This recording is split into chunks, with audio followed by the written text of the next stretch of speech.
नमस्कार दोस्तों, आपके अपने YouTube चैनल एक बात कही में आपका स्वागत है। मैं राजेश चतुर्वेदी एक बार फिर हाजिर हूँ आपके सामने। एक तो जब से ये क्या नाम है देश का, पापुआ न्यू गिनी, यहाँ के प्रधानमंत्री जेम्स मरापे ही नाम है, देख लेता हूँ। हाँ, जेम्स मरापे नाम है। तो जब से ये जेम्स भाई ने, अब भाई इसलिए कह रहा हूँ क्योंकि थोड़ा अपनापन आ गया। वो जब से पैर छुए हैं हमारे प्रधानमंत्री मोदी जी के, जेम्स भाई ने, माने गुजरात में भाई शब्द लगाया जाता है ना, तो जेम्स भाई ने जब से पैर छुए हैं तब से ये जो मुल्क है पापुआ न्यू गिनी, इसका नाम रटने में बहुत दिक्कत हो रही है। और मोदी जी का जो माने चल रहा है, लोकप्रियता का जो थर्मामीटर चल रहा है, ऊपर एकदम उठाव पे है, उसमें तमाम लोग इसको रट रहे होंगे और कईयों ने रट लिया होगा। हमारे देश के लोग और दुनिया में लोग हैं कुशाग्र बुद्धि के हैं, खासकर अपने देश के लोगों की बुद्धि तेज़ है, वो रट लेते हैं नाम, और रट लिया होगा उन्होंने पापुआ न्यू गिनी। तो साहब ये पैर छुए उनके, तो ये पैर जो छुए हैं ये ऐसे हवा में नहीं छुए हैं,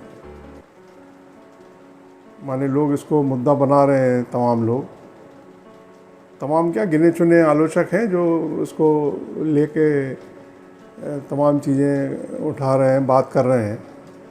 लेकिन जेम्स मरापे ने ये हवा में पैर नहीं छुए हैं, बाकायदा इसकी रिसर्च करवाई होगी मोदी जी के बारे में, और हो सकता है खुद भी रिसर्च की हो, तभी वो इस निष्कर्ष पे पहुँचे हों और उन्होंने जाना हो कि मोदी जी क्या शख्सियत है।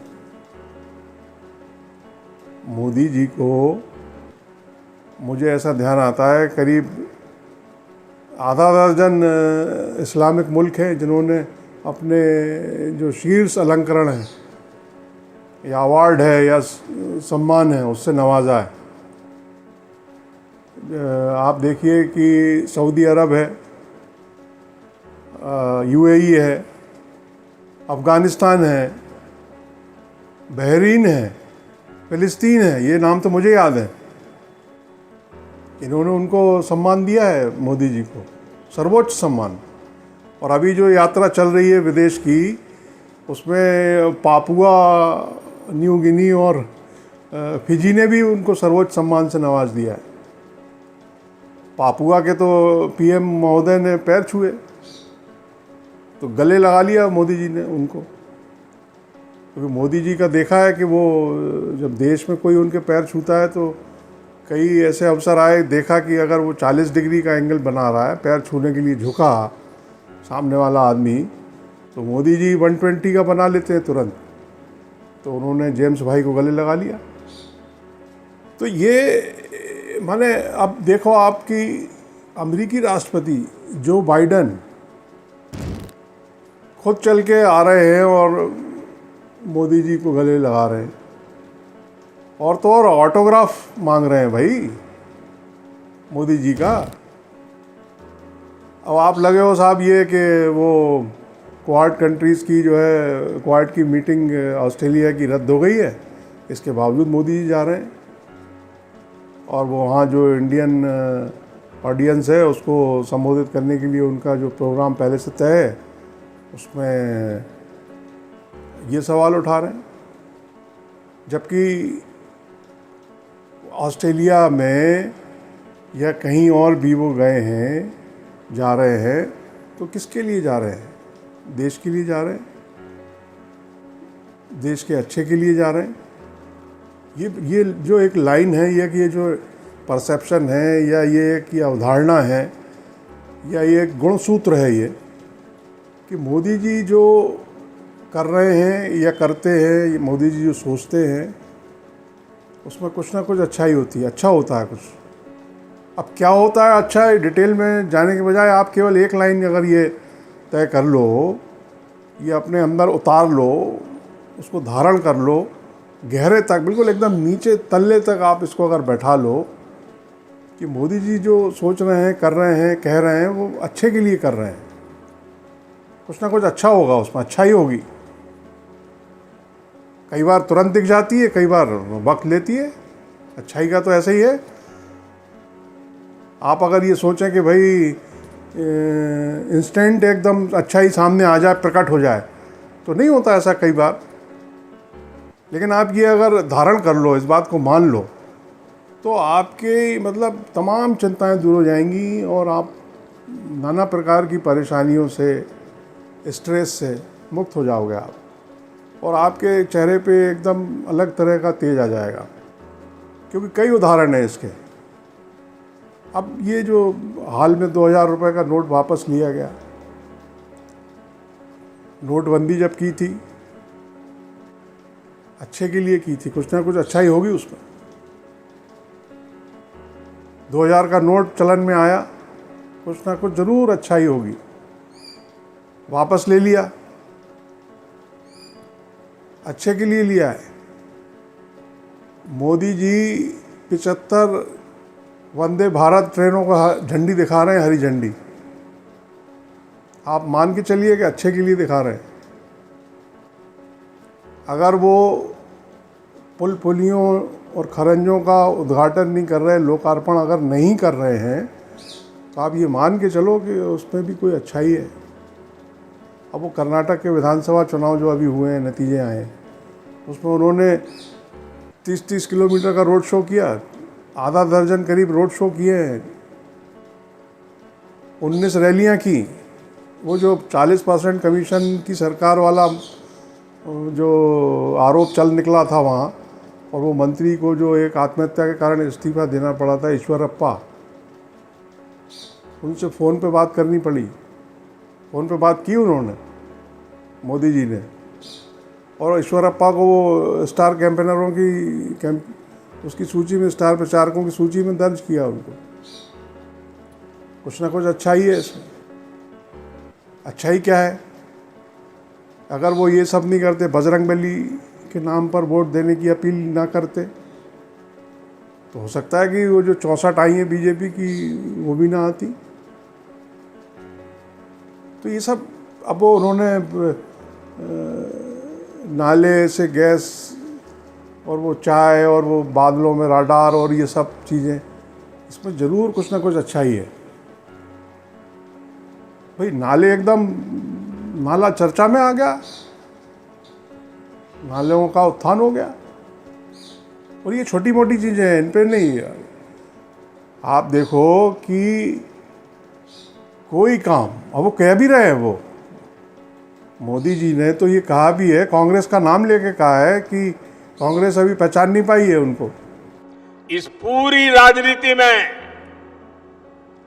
कांग्रेस एक बात भूल गई। मुझे लगता है अभी भी वो मोदी को पहचान नहीं पाई है।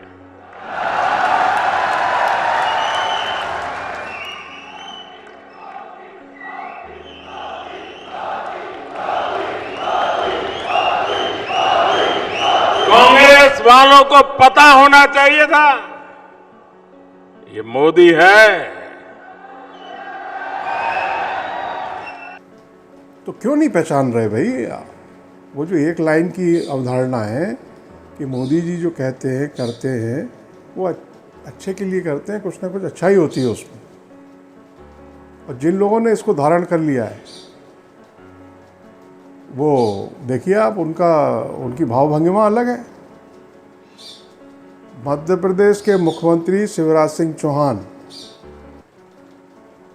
वाहिद ऐसे चीफ मिनिस्टर हैं जो कि मोदी जी की रिजीम में अपने पद पर सर्वाधिक बरसों तक रहने का रिकॉर्ड कायम कर चुके हैं। वरना मोदी जी ने अधिकांश को जो है चेंज कर दिया है।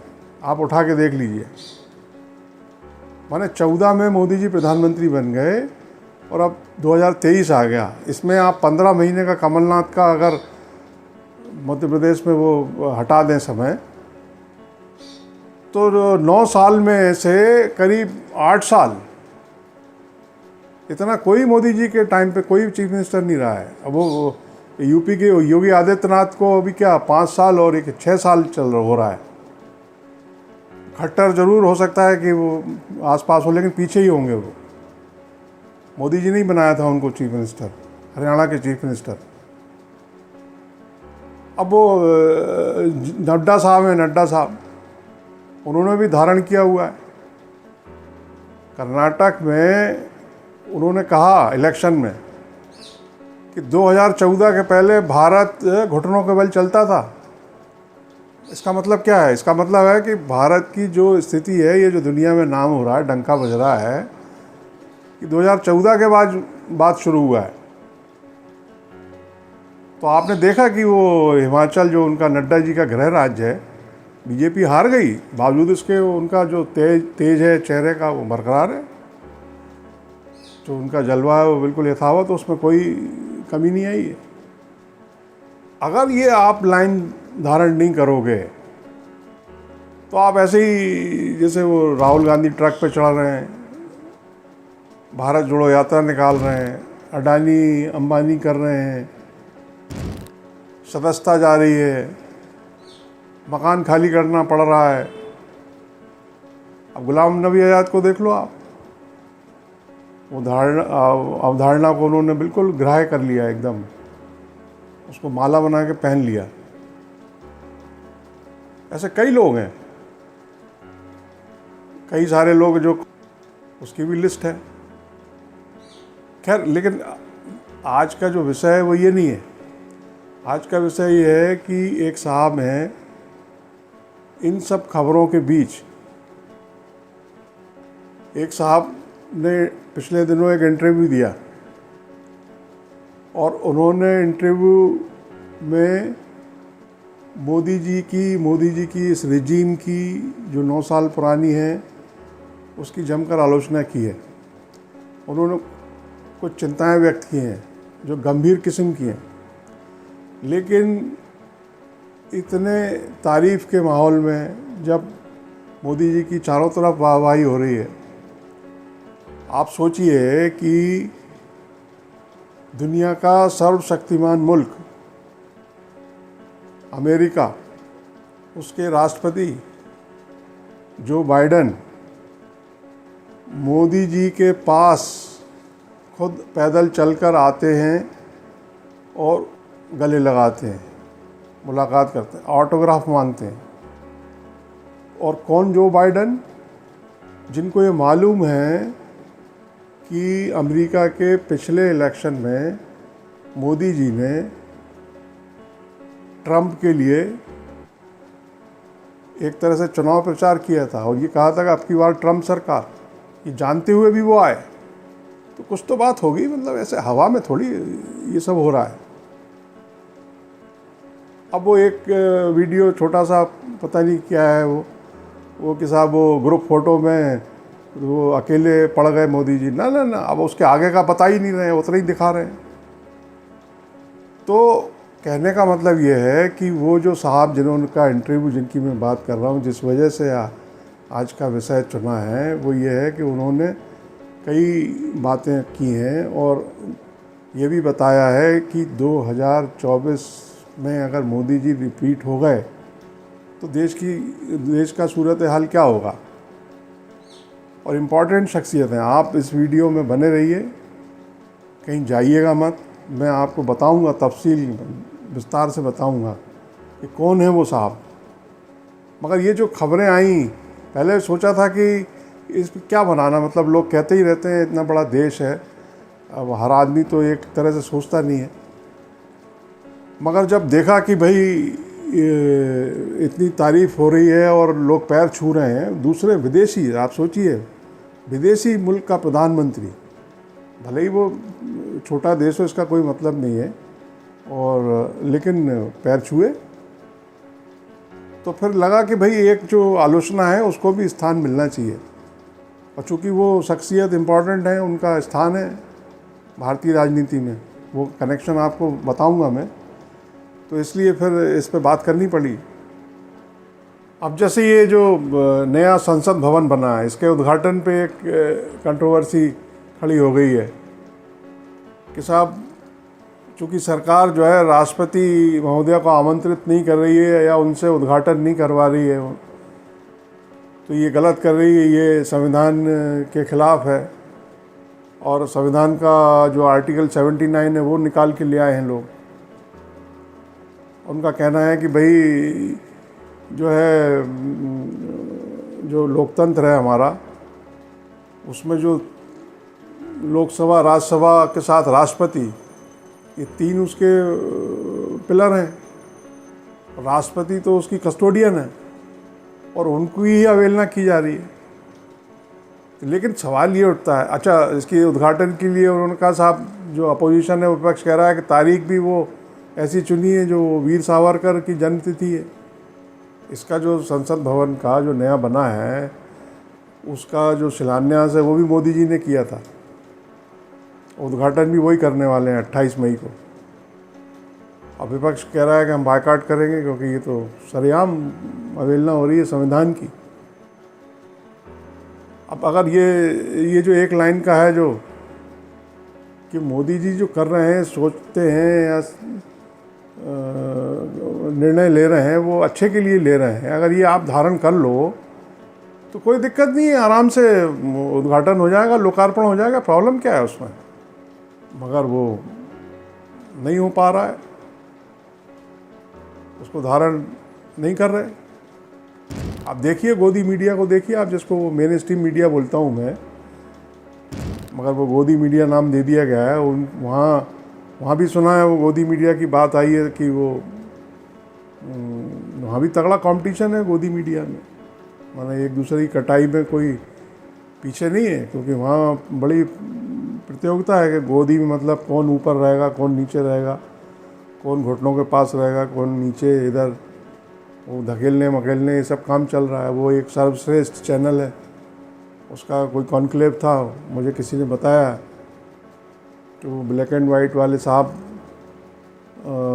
मोदी जी से थोड़ा लसने की कोशिश कर रहे थे, लेकिन मोदी जी ने भाव नहीं दिया। वो जो सिक्योरिटी के लोग हैं उनको देखा केवल उन्होंने, उतने में अलग हो गया, वो सब भाई साहब अलग कर दिए गए। तो ऐसा नहीं है। अगर मोदी जी प्रेस कॉन्फ्रेंस नहीं करते हैं, केवल मन की बात करते हैं, तो इसमें कोई ना कोई अच्छाई है। आप ये मानो, बस केवल मानना पड़ेगा आपको। गणित में पढ़ाते हैं ना, सपोज x = y, ऐसे मानना पड़ेगा आपको, क्योंकि बगैर माने फिर वो चेहरे का तेज चला जाएगा। तो मोदी जी, आपको याद होगा कि राफेल केस में वो इंडियन एक्सप्रेस के एडिटर रहे हमारे अरुण शौरी साहब, अटल जी की सरकार में मंत्री भी थे, विनिवेश मंत्री। राफेल केस में वो और यशवंत सिन्हा जी वगैरह सब कोर्ट तक गए और तमाम बातें की उन्होंने। टेलीविज़न चैनलों पे भी उस ज़माने में आ जाते थे, क्योंकि पहली रिजीम थी। फिर जब वो उनको, मोदी जी को खबर लगी कि वो बीमार हैं, गिर गए थे, तो पूना देखने गए मोदी जी। इतनी आलोचनाओं को देखने के बाद, मतलब मोदी जी की घनघोर आलोचना करने के बाद भी प्रधानमंत्री मोदी उनको देखने के लिए शौरी जी को पूना तक गए। तो आलोचकों को पूरा सम्मान है, ऐसा नहीं है, क्योंकि वो तो जो करते हैं वो अच्छे के लिए करते हैं।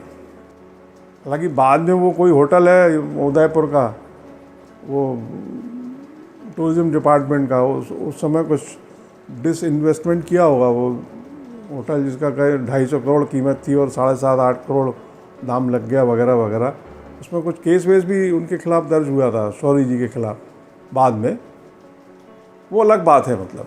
लेकिन आप ये देखो कि ये पूरी जो समस्या है वो यही है।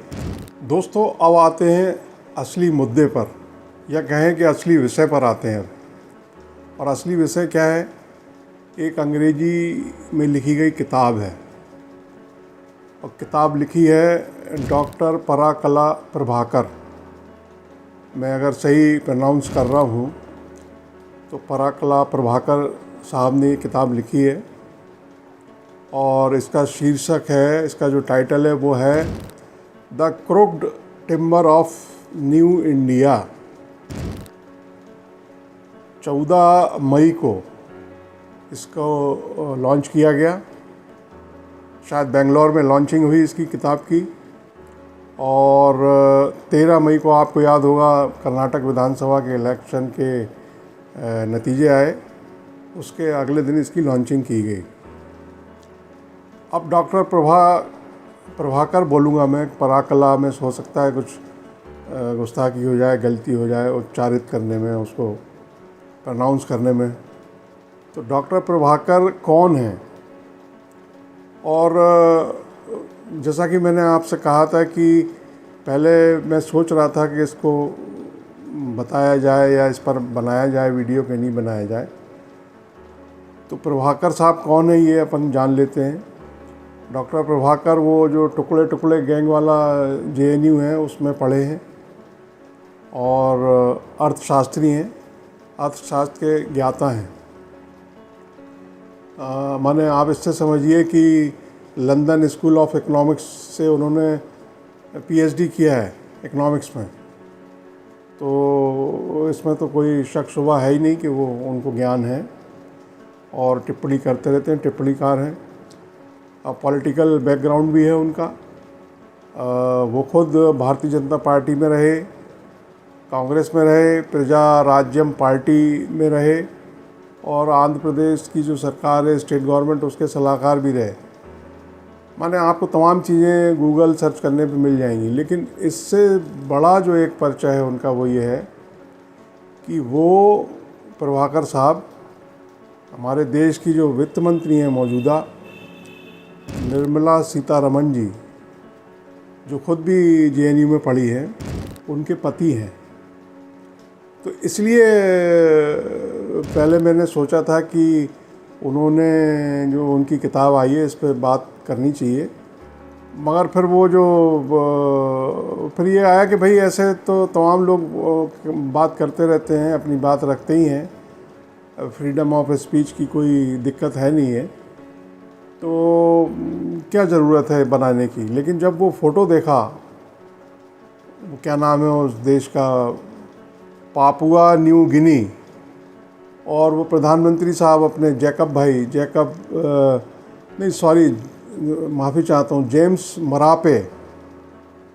मरापे, उनका जब वो फ़ोटो देखा प्रधानमंत्री मोदी जी के पैर छूते हुए, तो फिर ये तय किया कि नहीं भाई ये भी आना चाहिए कि एक तरफ मतलब वाहवाही हो रही है और लोग पैर छू रहे हैं, आप देखिए आप, और दूसरी तरफ जो है आलोचना में लगे हैं लोग। तो साहब इस किताब में जो जिसका टाइटल हमने आपको बताया अभी, इस किताब में उन्होंने, प्रभाकर साहब ने, मोदी सरकार की जो तमाम मोर्चे हैं या आर्थिक नीतियां हैं या और भी चीज़ें हैं, तमाम मसलों पर बड़ी चिंता व्यक्त की है और उसकी आलोचना की है। तो इस किताब के लॉन्चिंग के अवसर पर फिर से वही द वायर ने इंटरव्यू लिया है, करण थापर ने, प्रभाकर साहब का करीब 50 मिनट का इंटरव्यू है, जिसमें उन्होंने जो कहा है वो कुछ बातें बड़ी मतलब बहुत वाकई चिंताजनक हैं। और चूँकि वो कहा आपसे कि वित्त मंत्री जी के पति हैं, तो इस नाते उनके इस इंटरव्यू का महत्व है और उनकी बात को एकदम खारिज नहीं किया जा सकता। Are you saying the Prime Minister Narendra Modi is staggeringly incompetent in economics? Well, can I say a little further? Can I go a Yes. little further? Yes. Not only in economics, in most of the things, yes. So the Prime Minister is staggeringly incompetent in most things.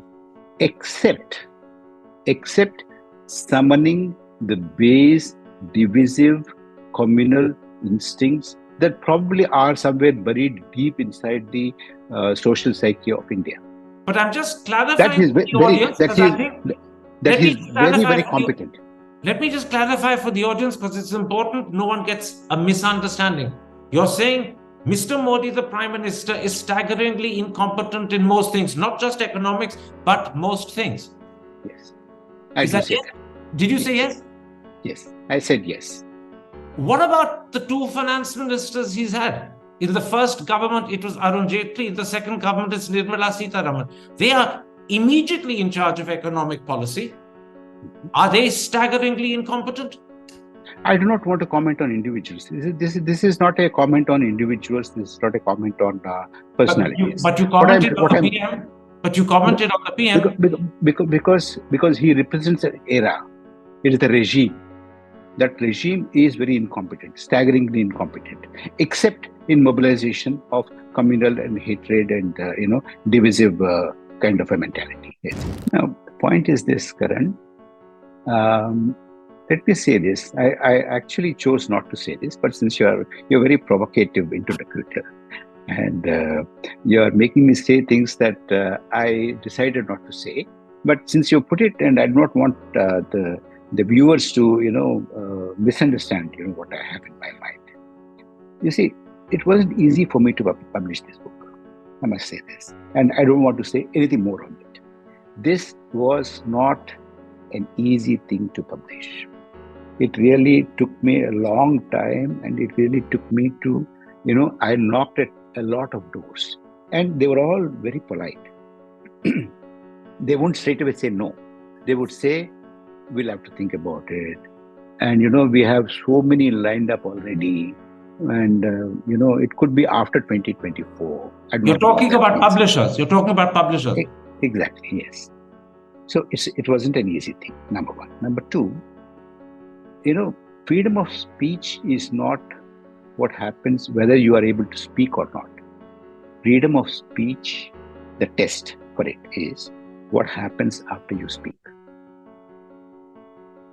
In other words, the test will be what happens to you and me after this interview.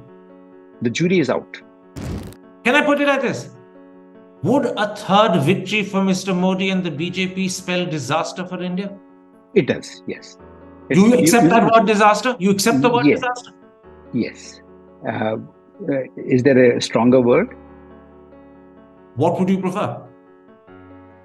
You tell me. It's going to be a huge disaster. It is going to be a disaster for India, for the idea of India, for a lot of people who do not see. It is not going to be a democratic country. It is not going to be a secular country. It is not going to respect diversity. It is one nation, one political party, one religion, probably one language. तो उन्होंने एक तो ये कहा है कि इस interview में जो कहा है, इंटरव्यू में, किताब तो हमने देखी नहीं है ना पढ़ी है, लेकिन इंटरव्यू देखा है, तो उस इंटरव्यू में उन्होंने कहा है कि जो प्रधानमंत्री मोदी सिर्फ इकोनॉमी नहीं, माने आर्थिक मोर्चे पे ही नहीं, कई अनेक मोर्चों पे वो इनकॉम्पिटेंट हैं। माने इसका हिंदी में आप तर्जुमा करेंगे तो अक्षम हैं, अयोग्य हैं, नाकाबिल हैं, नाकारा हैं, और बहुत बड़े नाकारा हैं या बड़े अक्षम हैं। माने उसको डिग्री को बढ़ाया है उन्होंने, प्रभाकर साहब ने। तो और इस सवाल पे उन्होंने जो पत्रकार हैं अपने, उन्होंने करण थापर, उन्होंने इसको रिपीट किया है कि ताकि वो नहीं इस उलझट्टे में आए, फंसें कि भाई आप इस पे कायम हैं। तो बोले हाँ हम कायम हैं कि वो जो है बहुत बड़े अयोग्य हैं कई मामलों में, केवल अर्थशास्त्र के मामले में नहीं या आर्थिक नीतियों के मामले में ही नहीं। हाँ, उनको अगर किसी चीज़ में महारत हासिल है, माने मोदी जी को, तो वो है लोगों को बांटने में, लोगों को लामबंद करने में। माने अंग्रेजी में चूँकि इंटरव्यू है तो उन्होंने डिवाइसिव पॉलिटिक्स और लोगों को मोबिलाइज़ करने में धर्म के नाम पर, तो वो इस तरह की बातें उन्होंने प्रभाकर साहब ने की हैं। और उन्होंने ये कहा है कि फ्रीडम ऑफ स्पीच के मामले में, कि फ्रीडम ऑफ स्पीच के मामले में ऐसा है साहब कि उनको अपनी ये जो किताब उनकी आई है उसको छपवाने के लिए बहुत मशक्क़त करनी पड़ी। वो कई दरवाजे खटखटाए उन्होंने और सब जगह उनको कोई ना कोई बहाना बताया गया। तो वही जानते हैं कि कैसे छप पाई ये किताब। और फिर उन्होंने ये भी जोड़ा है इसमें इंटरव्यू में कि बोलने के बाद का जो एक डर है, सवाल उसका है। और ये भी जो करण थापर ने ये भी सवाल किया आखिर में कि अगर 2024 में अगले लोकसभा इलेक्शन में, जनरल इलेक्शन में फिर से मोदी जी प्रधानमंत्री बन जाते हैं तो देश की तस्वीर कैसी होगी। तो डॉक्टर प्रभाकर ने कहा है, पराकला प्रभाकर ने, कि बहुत बड़ी त्रासदी होगी। भारत एक हिंदू राष्ट्र बन सकता है और जहाँ जो दूसरे या गैर हिंदू लोग हैं उनको दोयम दर्जे का नागरिक बन के रहना पड़ सकता है।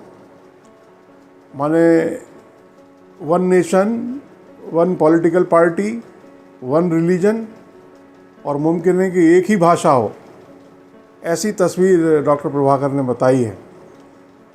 तो ये इंटरव्यू देखा और आप लोग भी देखिए।